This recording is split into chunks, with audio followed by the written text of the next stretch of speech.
हवेली के पास रात के समय एक अजीब सी परछाई घूमती है। वह परछाई अक्सर रघुकांत वर्मा की हत्या के दिन वाली जगह पर दिखाई देती थी। लोग कहते थे कि वह रघुकांत की आत्मा थी जो अपनी मौत का बदला लेने के लिए लौट आई थी। सालों तक यह रहस्य बना रहा।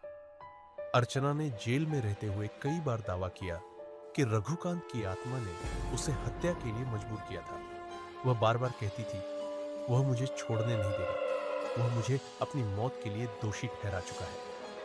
एक रात गांव के कुछ लोग हवेली के पास गए और देखा कि वहां कुछ अजीब सा हो रहा था। हवेली के अंदर से किसी के चीखने की आवाज आ रही थी।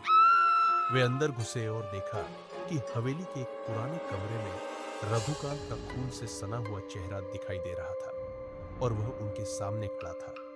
उसके हाथों में खंजर था और वह धीरे धीरे सबको देख रहा था।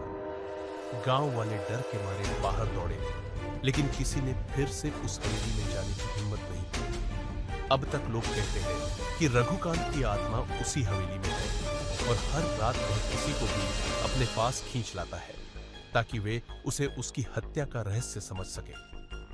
अर्चना की मौत के बाद भी हवेली के पास एक अजीब सा सन्नाटा पसरा रहता है। गांव वाले कहते हैं कि अगर आप रात के समय हवेली के पास गए तो आपको रघुकांत की आत्मा का साया जरूर मिलेगा और वह आपको कभी भी छोड़ने नहीं देगा। यह कहानी इस बात का प्रमाण है कि कभी-कभी हत्या के रहस्यों का जवाब सिर्फ समय और आत्माओं के पास होता है।